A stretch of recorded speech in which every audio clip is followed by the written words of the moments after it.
Welcome to today's video, where we'll dive deep into the fascinating and powerful story of the Book of Esther from the Bible.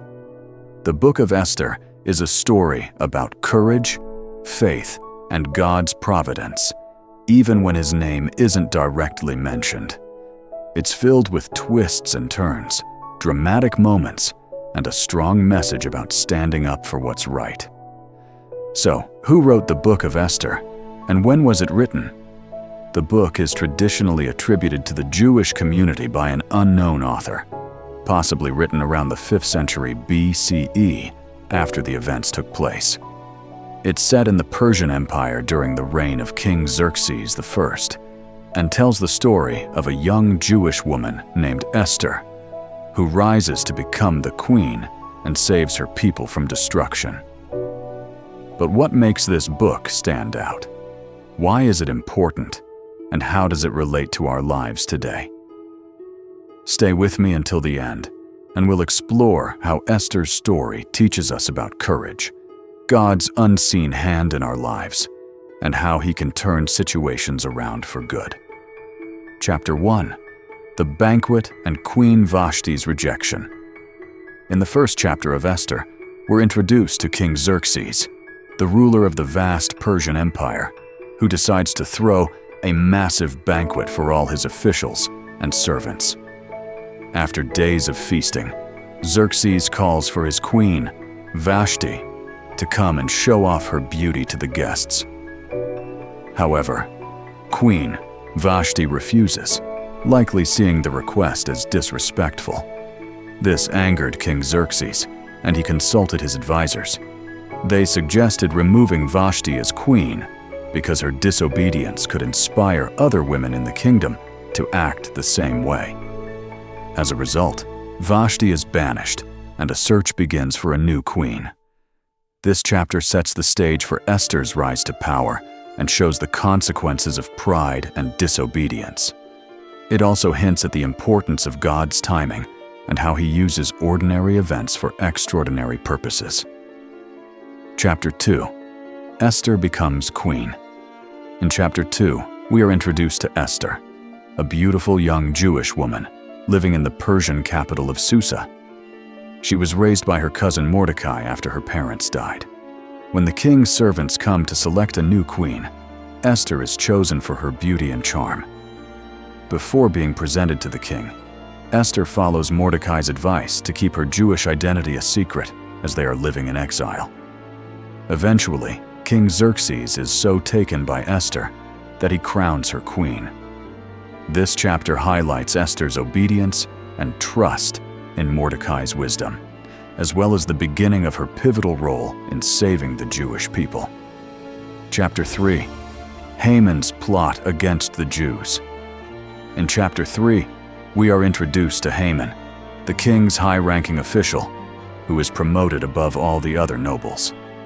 Haman's pride leads him to demand that everyone bow to him, but Mordecai refuses because of his faith. This infuriates Haman, and he decides to take revenge, not just on Mordecai, but on all the Jews in the kingdom. Haman convinces King Xerxes to issue a decree that on a certain day, all Jews are to be killed. The king, unaware that his queen is a Jew, agrees. This is a crucial turning point in the story, as the Jews are now in grave danger, and it's up to Esther to act. Chapter 4. Mordecai's plea and Esther's courage. In Chapter 4, Mordecai learns about the king's decree and mourns publicly, wearing sackcloth and ashes. He sends a message to Esther, urging her to speak to the king and save her people. Esther is hesitant, knowing that approaching the king without being summoned could lead to her death. Mordecai responds with one of the most powerful lines in the Bible. "Who knows but that you have come to your royal position for such a time as this?" This message challenges Esther to take action and shows how God places us in specific moments for His purposes, even if we don't always understand why. Esther, after much prayer and fasting with her people, courageously decides to approach the king. She asks Mordecai to gather the Jews and fast for 3 days, and then she will risk her life to speak to Xerxes. This chapter highlights Esther's bravery and reliance on God, setting the stage for a dramatic intervention. Chapter 5. Esther's Banquet. In Chapter 5, Esther invites King Xerxes and Haman to a banquet, but she does not immediately reveal her request. The king is pleased with the banquet and asks what she wants, offering her anything up to half his kingdom. Instead of immediately asking for the lives of her people, Esther invites them to a second banquet. This strategy shows Esther's wisdom and patience. She could have rushed into her plea, but instead she carefully sets the stage for the right moment. Sometimes, waiting and planning with God's guidance is just as important as taking action. Chapter 6. Haman's Downfall. In Chapter 6, King Xerxes cannot sleep and decides to read the chronicles of his reign. He comes across the account of how Mordecai once saved the king's life from an assassination plot. Xerxes decides to honor Mordecai, but asks Haman what should be done for someone the king wants to honor. Haman, thinking the king is referring to him, suggests a lavish reward. However, to his horror, Xerxes orders that the honor be given to Mordecai instead. Haman is humiliated, and this marks the beginning of his downfall. This chapter shows how God can reverse the plans of the enemy, and how even the proud will eventually be humbled. Chapter 7. Haman's Fate and the Salvation of the Jews. In Chapter 7, Esther reveals her true identity to the king and exposes Haman's plot to annihilate the Jews. King Xerxes is furious and orders Haman to be hanged on the very gallows that he had prepared for Mordecai.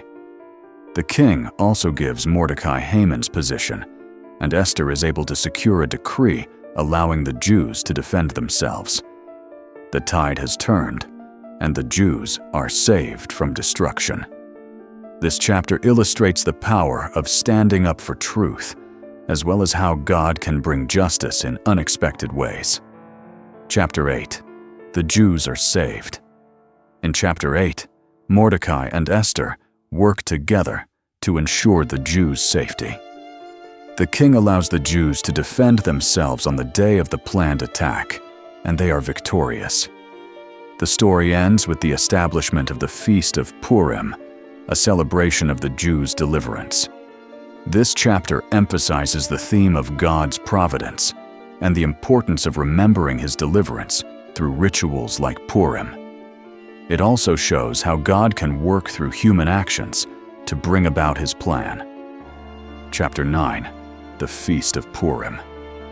Chapter 9 focuses on the celebration of Purim, where the Jews rejoice in their victory and the defeat of their enemies.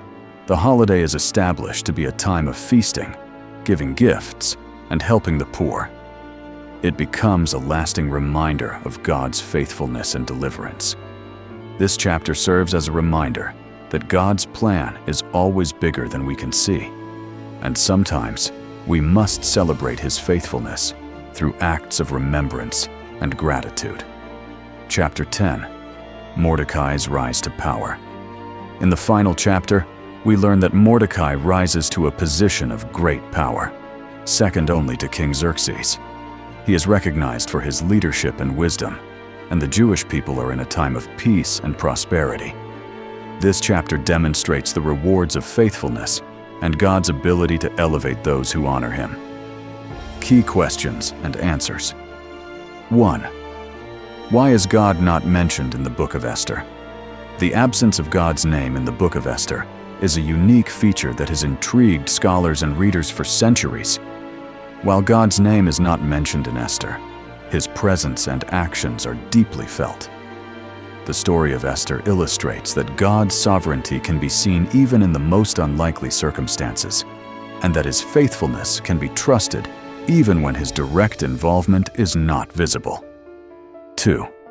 What is the historical context of the Book of Esther?